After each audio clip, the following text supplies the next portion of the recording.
네, 안녕하십니까. 신지식인 정인태입니다. 저는 국립한국복지대학교 특임교수를 역임했습니다. 네, 한국은행 이창용이 또 금리 올릴 준비를 하고 있습니다. 가계기업 다 죽이고 뭐 하려고? 미국이라는 나라는 금리를 급격하게 인상시키면서 다른 나라의 경제를 다 박살을 내고 있습니다. 자기들만 살겠다라는 거죠. 자기들만. 그래서 달러를 강달러를 만들어서 신달러까지 만들어 가지고 완전히 금보다 더 비싸게 금, 은 다 무너뜨리고 주식 무너뜨리고 채권 무너뜨리고 비트코인 다 박살났죠. 그래서 오직 돈의 가치는 달러만이 하늘을 찌르게끔 만들고 있는 겁니다. 그렇게 하면은 당연히 경제에 부담이 오죠. 부작용이 오죠. 그러니까 메이드 인 아메리카 정책을 통해서 세계 기업들을 미국으로 끌어당기고 있는 것입니다. 그것도 모자라서 전쟁 위기를 일으켜서 무기를 판매하고, 그리고 유학생 부모들 또 세계 부자들을 미국에 투자 이민 비자를 줘서 167억 이하는 상속세 증여세가 없습니다. 이렇게 해가지고 대비를 하고 금리를 올리는 겁니다. 그래서 금리를 급격하게 올리면 가장 큰 문제는 가계부채와 기업이 경기 침체로 인해서 무너지게 되는 거죠.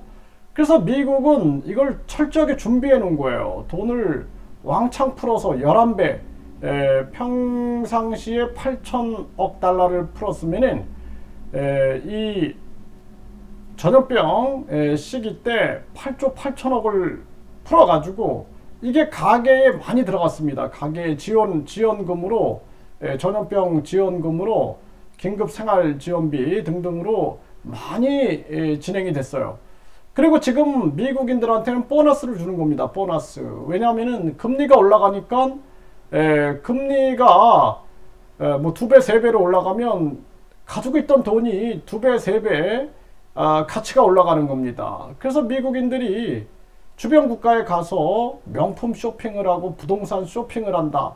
그리고 미국의 달러 가치가 올라가니까 수입 물가가 떨어지니까 미국은 소비와 이 고용, 수비와 고용이라는 두 마리 토끼를 잡고 강달러를 진행을 해서 모든 것을 완벽하게 잡으려고 하는 거죠.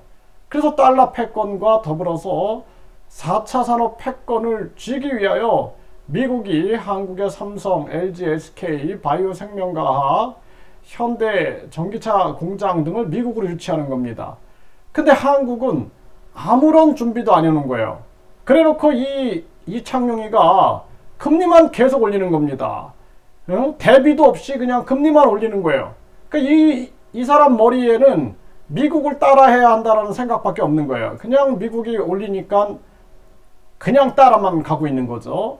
그런데 중요한 건 미국은 완벽한 준비를 하고 있다라는 거예요. 우리나라 국민들 위해서 이창용이가 준비한 게 뭐가 있습니까?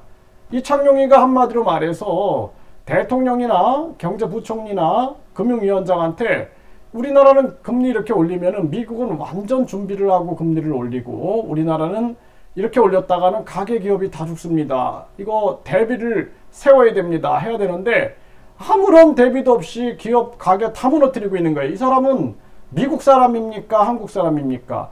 이창용이 뒤에서 누가 지시하는지를 이거 조사해야 됩니다. 저는 이거 우리 가계 기업들이 지금 다 무너지고 있는데도 아랑곳하지 않고 금리를 올리고 있는 거예요. 이 사람은 내가 느끼기는 이 사람은 완전히 미국 중앙은행 또는 미국의 뭐 지점장 정도 수준이 아니냐, 저는 그렇게밖에 생각을 할 수가 없습니다. 정말 안타까워요. 네, 정말 안타깝습니다. 이거 한국 가계 기업 다 무너지고 있는데 이 사람은 그냥 아무 생각도 없어요. 머릿속에. 아무 생각도 없습니다. 그리고 정말 이 가계와 기업이 얼마나 힘든지를 모르고 있는 거예요. 이 사람은 모르고 있고 그냥 미국이 올리니까 우리도 따라 올리고, 미국이 금리 차이가 나면은 외국 자본이 미국으로 건너간다. 이런 옛날 생각만 하고 있는 거예요. 그 미국이 그런 꼼수를 쓸 수는 있겠죠. 하지만 그 교과서 같은 생각을 하지 말고, 아, 이 대통령 지금 윤 대통령께서 우리나라가 4차 산업혁명 완전히 주도한다. 4차 산업혁명 패권을 진다라고 얘기를 하시고, 그리고 우리 가계 기업을 준비시킵시오. 그리고 우리는 금리를 올리더라도 아주 천천히 신용만 내면서 가겠습니다. 전략이 있어야 되는데 전략 아무것도 없어요. 머릿속에 전략도 없고, 역사가 심판을 할 거다. 저는 그렇게 생각을 합니다. 윤석열이하고 이창용이하고 추경호 그리고 그 금융위원장, 이런 사람들은 역사가 반드시 심판한다. 네, 나라도 내가 분명히 내가 정치를 만약에 하면 아주 내가 가만두지 않습니다. 네, 분명하게 책임을 묻니다. 윤석열이하고 이창용이하고 추경호하고 금융위원장, 내가 반드시 기억하고 책임을 묻니다. 왜냐하면은 이거 지금 가계 기업 다 망가뜨리고 있는 거예요. 그리고 이 기업들은 한번 무너지면 일어날 수가 없어요. 가게 막 자살하고 있어요. 사람들이 자살하고 한번 무너지면 일어날 수가 없습니다. 이런 걸 생각을 못 하는 거예요. 이 사람들이 고생을 해봤나? 나는 그 생각을 해봐요. 고생 안 해보고 돈 없어가지고 전기세 못 내보고 그리고 기업 수십 년 해왔는데 이 갑자기 빚을 져가지고 이 빚 못 갚아가지고 파산돼보고 이런 거를 경험이 없으니까 그냥 이 아무것도 아니라고 생각하는 거예요. 이 지금 가게나 기업들이 아무것도 아니다. 그냥 이것들 이렇게 무너지나 마나 이런 생각을 하고 있는 게 아니냐. 심각하게 눈물을 흘려야 되는 거예요. 심각하게 눈물을 흘리고, 윤석열이하고, 나는 자유민주주의자입니다. 윤석열이 같은 그 전체주의자가 아니에요. 저는 자유민주주의자이기 때문에 아닌 건 아니다라고 얘기를 하는 거예요. 아닌 건 아니다. 나는 박정희 대통령을 존경하지만 내가 박정희 대통령 만약에 참모로 있었어도 아닌 건 아니다. 네,